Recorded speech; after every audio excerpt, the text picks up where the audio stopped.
This is a reminder, Class Connect sessions are recorded and distributed for learning purposes that are listed here. As always, be respectful, appropriate, and participate, but please do not share personal information during the class for your own security reasons. So you should have your ticket open. The link is in the chat box along with the password.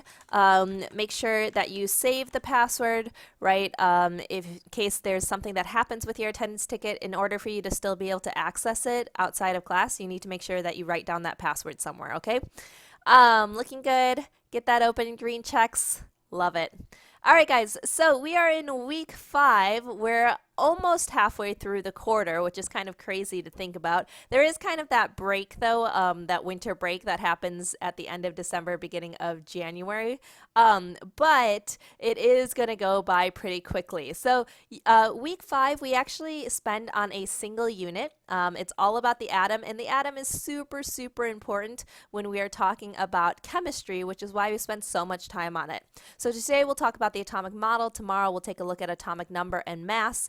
Wednesday, atomic nucleus, talk about radioactivity, and then apply that idea of radioactivity on Thursday, talking about radioactive dating, fusion, and fission. And then we have a game day on Friday. And yes, exactly, Sally, I'm glad you observed that. There is no lab this week, so that is definitely super exciting. Let's see what we've got going on in the chat box. Sienna. Yeah, so maybe as you get older, you'll learn how to process those emotions better, right? Yeah, happy birthday, Adrian. That's going to be super exciting. What day is your birthday? Is it this? It's this week, right? Looking good. The 15th of December, is that what you're saying? Cool, guys. All right, let's go ahead and keep on going. So, Unit 4, again, all about atoms. We're going to talk about the atom, its characteristics. Again, talk about atomic model, number, mass, and nucleus. And we're going to end the unit talking a lot about radioactivity. So, radioactive dating, fusion, and fission. Again, that's where we are going. Today specifically, we just need to be able to understand the components of an atom, so what makes up an atom, and then talk about how the atomic model has grown and changed over time. Just like before we started class, we talked about how you have grown and changed over time. Science does the same exact thing. All right, so taking a look here, this is a really brief mind map of what the atom is. It has a nucleus, which contains both protons and neutrons, positive protons, neutral neutrons, and around that nucleus there are a bunch of electrons that have negative charges. So let's take a little bit more of a look at that in depth. First things first, some review. Matter is anything that has mass, and all matter is made up of tiny building blocks called atoms. Smiley faces if you remember this definition. Again, everything around you that you are breathing in, that you're looking at, that you are feeling, all of these things are matter. And if we were to break them down to their smallest piece, their smallest unit would be an atom. So an atom is the smallest unit that keeps its identity. Keep in mind, guys, that what happens if we try to split an atom apart? What happens if you try to break an atom apart? Tell me in the chat box. What happens if we try to break an atom apart? Yeah, so it's no longer that type of matter, right? So if you take a bunch of gold atoms and you break them down, break them down, break them down until you have a single gold atom, and then you split that gold atom in half, is it still gold? Tell me in the chat box, is it still gold? Does it still have the same identity? No, it changes, plus the fact that it releases a ton of energy and you would probably cause an explosion. Okay, so we don't try to split atoms apart very often because it creates way too much energy, but it also changes the identity of the atom. Okay, yeah, exactly. It goes boom. Now, if we take many of the same atoms, we put them all together, that's just called an element, right? So gold is an element, meaning all the atoms of gold, right? Put them together, that's the element gold. Smiley faces if that makes sense. Smiley faces if that makes sense. Yeah, both matter and energy cannot be destroyed. Matter and energy are actually, they go hand in hand. So matter can actually be converted into energy, and energy can be converted into matter. So technically, they're actually the same thing, right? And neither of them can be created or destroyed. Only changed. Awesome. All right, let's make sure this makes sense. Go ahead and match these up on the whiteboard. I'm going to give you 30 seconds. Ready, set, go. Go, go, go. Get that on the board. 10 seconds. Oh, no, good. No worries. Hi, Destiny. Welcome to class. Cool. All right, I'm gonna go ahead, pause your tools here. Let's go ahead and shrink these down. Get your mice ready because this is going to be a answer to number 1 on your attendance ticket. I know it's a little confusing. It's okay. So first things first, we definitely got matter, right? So we know matter is everything in the universe that has mass. That was really good. We got that one. Now let's see which one here makes more sense. Does it make sense to define an atom as a substance made up of several of the same types of atoms?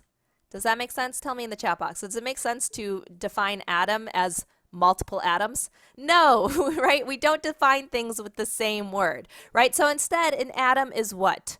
What is an atom? Tell me in the chat box. Doesn't make sense to define atom with the same word, right? So instead, what is the definition of an atom? Yeah, it's a single building block of matter, right? Single building block. Awesome. And then that means that the element, last but not least, an element is a substance made up of several of the same types of atoms, right? So if you take a whole bunch of atoms, put them together, that's just the element. The element gold is a bunch of gold atoms. All right, thumbs up if that makes a little bit more sense.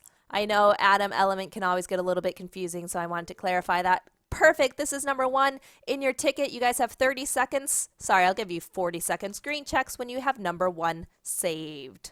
All right, waiting on a few more green checks. Angelina, Destiny, Haley, Jacob, Jasmine, Tucker, Johnny, Kyrie, Saul, Stephen, and Ty. Green checks, please, so that we can go ahead and move on here. We're not holding up the rest of the class. Let's go ahead and be good classmates. Awesome, awesome. All right, guys, let's keep on going. So here's a joke that you might understand now. Remember, never trust an atom because they make up everything, right? Everything's made of what? Tell me in the chat box, everything is made of what? Yeah, I mean, it's made up of matter, right? Which matter is made up of atoms. Yes. Looking good. All right, guys. So here's the thing. If we break atoms down into their individual parts, okay, they have 3 different parts: protons, neutrons, and electrons. Give me a thumbs up if you have ever heard these terms.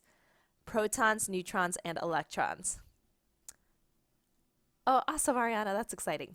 Okay, so let's go ahead and talk about these. So first off, we need to talk about their charges. Protons are positive. Now, think about this. What word do you see in protons? What words do you see in protons? Sorry, what word do you see in protons? Yeah, you see the word pro. And is pro a good thing or a bad thing? Is pro a good thing or a bad thing? What do we think? What do we think? I see a couple people. Yeah, pro means a good thing, right? So pro, like pros and cons, means positive, right? Pro means good, pro means positive. Smiley faces if that helps you better remember protons. Okay, protons are positive. Okay, awesome. Now, neutrons, on the other hand, neutrons sound like the word what? Neutrons literally sound like the word what? Go ahead, tell me in the chat box. It's on the whiteboard, so that should be super easy. Yeah, neutrons literally have the word neutral in them, or at least the start of the word neutral in them, right? So smiley faces if that helps you understand. Neutrons are neutrally charged. Actually, I should talk about neutrally charged means what charge do they have? +1, 0, or -1? Tell me in the chat box. Does neutral mean they're +1, 0, or -1? What does neutral mean? Yeah, neutral means no charge. It means 0 charge, right? So neutral means no charge or 0. Okay? Smiley faces if that makes sense. Neutrons are neutrally charged, no charge. Awesome. Now, electrons are the last ones left over. The way I remember this is electrons kind of looks like the word what? Electrons kind of looks like the word what? Tell me in the chat box. Electrons reminds you of what word? Yeah, electric or electricity. And tell me, if you get zapped by electricity, is that a good or a bad thing? Is that a good or a bad thing? Yes, that's going to be a bad or a negative thing. So the way I think about this, electrons looks like electricity. Electricity hurts. It's bad, right? So that's going to be negative. Okay, so that should help you understand all of their charges. Protons positive, neutrons neutral, and electrons negative. Okay, now let's talk about what their actual roles are. So the protons, the number of protons actually tells you the atom's identity. So if I say that something has 8 protons, no matter what else is going on, you always know that that is oxygen. Or if I say an atom has 2 protons, regardless of what else is going on in the atom, it will always be helium. Smiley faces if that makes sense, okay? So again, the number of protons gives you the atom's identity. And we call this the atomic number as well. So if you ever hear someone say atomic number, that means both the atom's identity and the number of protons. Now, protons, you can see them here, positively charged in our nucleus. Everything in our nucleus weighs something, okay? So the protons weigh 1 atomic mass unit, or 1 AMU. Okay, so they have mass, they weigh something. Now, neutrons are also in the nucleus, and therefore they also weigh 1 AMU, 1 atomic mass unit. Yeah, they're super small though. Remember, it's a really small mass. But the purpose of neutrons is to prevent protons from repelling. Because remind me again, opposites attract, but likes do what? Opposites attract, but likes do what? Tell me in the chat box. Opposites attract, but likes do what? In science, at least. Yes, exactly.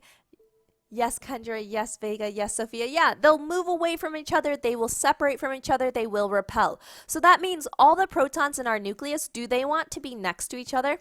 If they're all like charges, do they want to be next to each other? If like charges repel, do all of these protons want to be next to each other? No, so really all of these protons want to move away from each other. But if they moved away from each other, the atom would destabilize and all matter as we know it would be destroyed, right? So instead what happens here is neutrons come in, and because neutrons are neutrally charged, they help to prevent protons from repelling from each other, okay? Thumbs up if you understand that. Neutrons help to kind of buffer the protons, prevent them from repelling.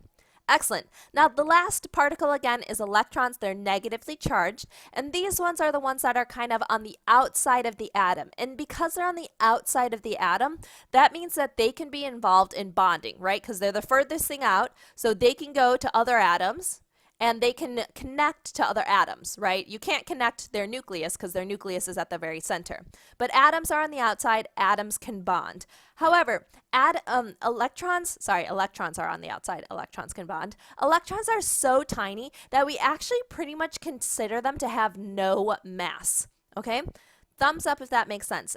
Electrons are super, super tiny. So really, this is a really bad example of this. Electrons should really be like a single dot here because electrons are super, super tiny.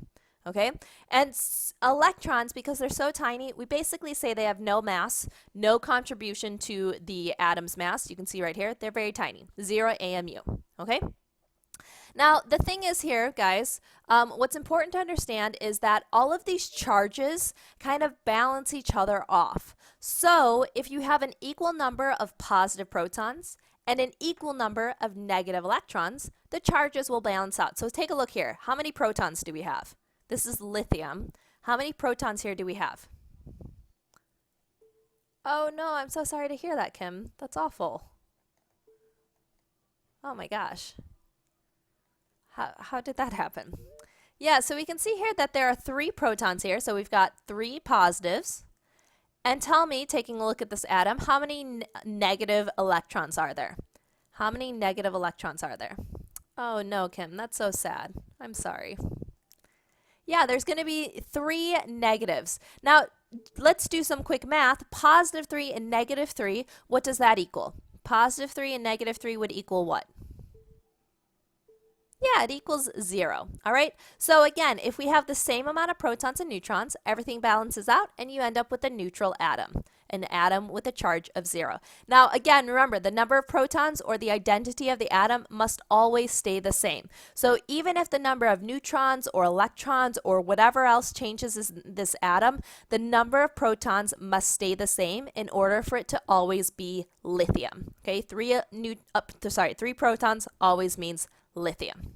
Okay, now let's just talk a little bit more about that setup of what the atom looks like. So again, those protons and neutrons are in the center called the nucleus. Okay, so for example, guys, if you think about the nuclear family means the family that you are pretty much immediately related to, like the ones that live in your house. So tell me, who is in your nuclear family? Tell me in the chat box, who's in your nuclear family?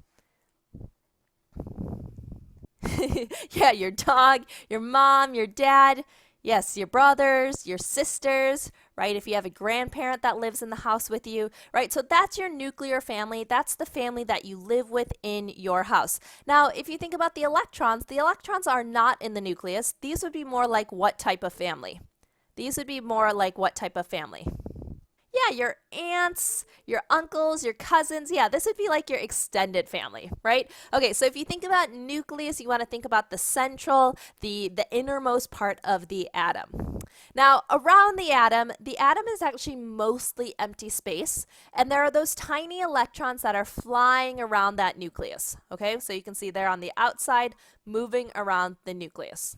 Now, one more thing we need to talk about, we'll talk a little bit more about this in depth tomorrow, but the atomic mass of an atom, the mass of an atom, is due to the number of protons and neutrons. Because again, where is all the mass concentrated? Where is all the mass of an atom concentrated? At the nucleus or on the outside? Tell me in the chat box. Where is all the mass concentrated in an atom? Here on the inside or on the outside? Yeah, the inside, the nucleus, the center. And since only protons and neutrons are in that center part, those are the only parts that really have mass. Remember, we ignore electrons because their mass is so small, right? So if you think about just in our previous example here, right, we had 3 protons here, and you can see 4 neutrons here. So what would be the mass of this atom? What would be 3 and 4 together? What would be the mass of this atom? Yeah, exactly. So again, all of the mass is here, right? So I can go here, right? All mass is in the nucleus or the center. And so in this case, this would be 3 protons plus 4 neutrons would give us a mass of 7 AMUs. Okay? 7 atomic mass units. All right, cool. How many of you guys have ever seen one of these? What is this? Go ahead, tell me in the chat box. How many of you have ever seen one of these? Yes, this is the periodic table of elements. Awesome. Okay, so taking a look at this, guys, you can see here that these are all of the elements in our Earth that we currently know about, right? So you can see hydrogen, helium, we just talked about lithium. There's some really familiar ones here, carbon, nitrogen, oxygen, neon, we've got silver, gold, mercury. All right, so these are definitely things that we are probably pretty familiar with, okay? So let me go ahead, I'm gonna show you a really cool resource here called periodictable.com. Okay, and this is actually super cool because this is actually like a picture or a photographic periodic table. So let me share this with you. All right, so thumbs up, guys, if you can see my screen here. Awesome. Okay, so here you can actually see a picture of all of the different types of elements. So go ahead, tell me in the chat box, what's an element that we want to take a look at? Go ahead, tell me what element should we go ahead and take a look at right now? Take a look up here, choose one, tell me in the chat box, which one do you want to take a look at? The strongest. It depends on what you mean by strength, right? Yeah, so Einsteinium, right? Here's Einsteinium right here. Obviously, Einsteinium, this is not a picture of Einsteinium, but instead the person that Einsteinium is named after, right? So this element is named after him. And this one is a really, really heavy element. It's also a very radioactive element. You can see the radioactive sign here. It has an atomic weight of 252, which means that's the mass of all of its protons and neutrons together. And again, you can see here that its identity is 99. Its atomic number is 99, which also tells it has 99 protons. Okay, smiley faces if that makes sense.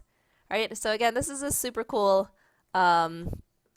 resource here, and it tells you like where you can find all of these elements as well. So for example, let's say you want to take a look at let's see here, silicon. Silicon's a really cool one, right? So silicon is what we call a metalloid, meaning it has some characteristics of a metal and some characteristics of a gas. All right, and you can see all of its uses, right? So there's uses for like a silicon oven mitt, right? They're used for computers, grinding, right? You can see here a sculpture. So there's lots and lots of cool uses for all of these. Okay, but again, periodic table, that's what we are going to be taking a look at this quarter. A lot of time will be spent on the periodic table of elements.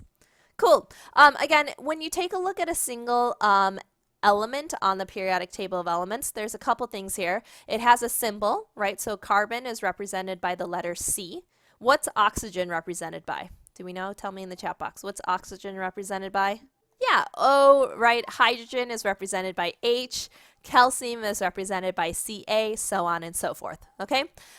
It has the name of it, obviously, and then it also tells you, again, the atomic number, which the atomic number is the number of protons and its identity. And then the atomic mass, again, is the result of putting the protons and neutrons together. So there's 6 protons, 6 neutrons. That gives us an atomic mass of 12. Smiley faces if this all makes sense. Okay, again, we will need to know this later on as we actually start going in depth with all of the elements in the periodic table. Excellent. Okay, guys, let's go ahead and make sure all of these make sense. You've got your terms on the left, and you've got their definitions over here on the right. Go ahead and match those up. I'll give you guys 40 seconds. Get to work on that. 10 seconds, get your answer up there. All right, pausing your tools. This looks pretty good. Looks like we have a little bit more agreement this time.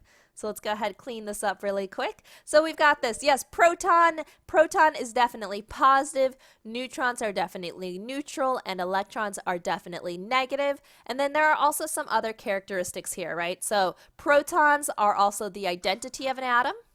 Neutrons help to prevent protons from repelling in the nucleus. And then electrons, since they're so small and on the outside, they can be involved in bonding. All right, give yourself a round of applause. You guys did really well on that. This is number 2. Go ahead, take a minute to answer that. This is a bit of a longer one, so go ahead, take a minute to answer that. Green checks when you have that saved. Go, go, go. More green checks. So Adriana, Sienna, Dalen, Destiny, Josh, Kyrie, Kevin, Sarah, Saul, Ty, and Zoe. Keep on going. All right, guys. Here's a pretty good one here. Take a moment to read that one. Give me an LOL if you get it. Yeah, stupid electrons. I'm sick of your negativity. Why does this make sense? Because electrons are what? Yep, electrons are negatively charged. Exactly. Good, good, good. Okay, so last thing that we need to talk about are how atomic models are used to describe the atom, because the atom can't actually be seen. So here's the thing. No problem, Kevin. It's always in the chat box, guys. So if you just scroll up, I guarantee you'll find it 10 times. Okay, the password, again, is always in the chat box. Just find the link. The password's always there. Okay, so here's the thing. No one's ever seen the atom, all right? It's too tiny for us to actually see. We don't have the instruments to be able to actually see an atom, which is why we use atomic models, right? Pretend versions of the atom to better understand how atoms work, okay? So here's what I'm going to do. I'm going to go ahead and share a video with you guys to go ahead and start us off talking about the different models of atoms. Again, before we started class, we talked about how we've changed over time. And in the same way, the atomic model has changed a lot over time. All right, so here we go. I'm grabbing this link. It's going to be on your whiteboard. Green checks when you finish watching it.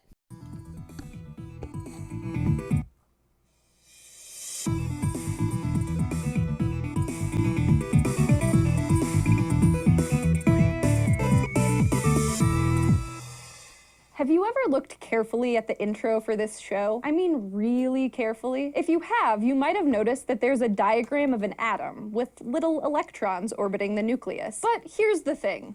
Atoms don't actually look like that. Over the years, scientists have come up with different atomic models based on what we know about how they work. The atomic model that's in the SciShow intro was one of them, and it has a lot of history behind it. But the most accurate atomic models are a little more complicated, because atoms are complicated. By the start of the 20th century, scientists knew that atoms were made up of negatively charged electrons plus some sort of positive charge. The tricky part was figuring out how these charges fit together. The running theory was that the electrons were embedded in a positive sphere, which was called the plum pudding model because it looked like a traditional Christmas pudding. But that all changed around 1911, when a scientist named Ernest Rutherford, along with his team at Manchester University, published the results of the famous gold foil experiment. Rutherford and his colleagues fired alpha particles, which are positively charged, at thin gold foil. According to the plum pudding model, the alpha particles should have just passed straight through the foil,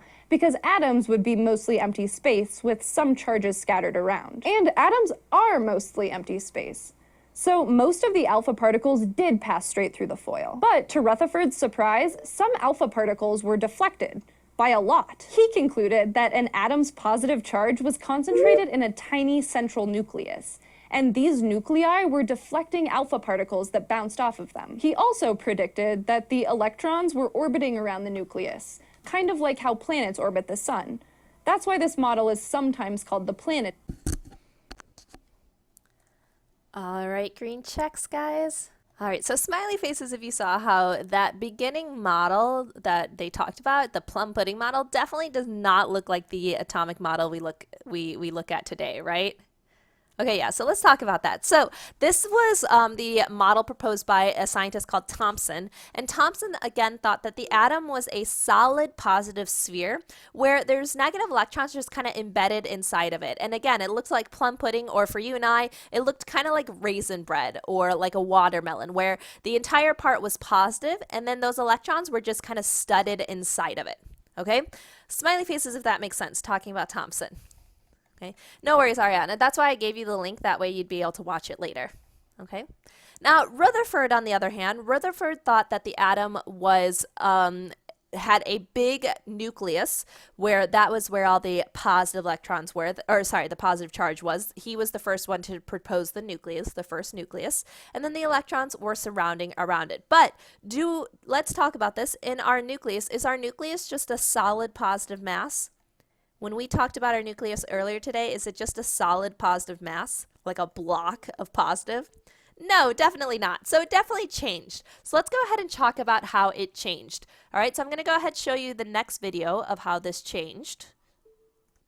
All right, go ahead and watch that one. Give me a green check when you finish watching it. Go, go, go. Planetary model. It predicted that orbiting electrons would lose energy in the form of radiation, which would make them spiral inward and eventually crash into the nucleus. This implied that all atoms would eventually collapse. But we know that stable atoms do exist, so there had to be something missing. Just 2 years later, in 1913, Danish scientist Niels Bohr proposed an adjustment to the Rutherford model that solved this problem. Bohr's model predicted that electrons orbit at very specific energy levels, which he called orbits. The electrons could only orbit at precisely those levels, and so they couldn't spiral inwards. An electron could switch levels if it absorbed or released some energy. But only specific discrete levels were allowed, and electrons couldn't go below the lowest level. That explained why stable atoms didn't just collapse. Bohr's model quickly became the most popular model of an atom, and it's often used today to show the basic way that an atom is arranged. But it still wasn't totally right. One breakthrough was in 1932 when English physicist James Chadwick discovered that neutrons exist. Neutrons weren't electrically charged, and they helped explain why the nucleus was so...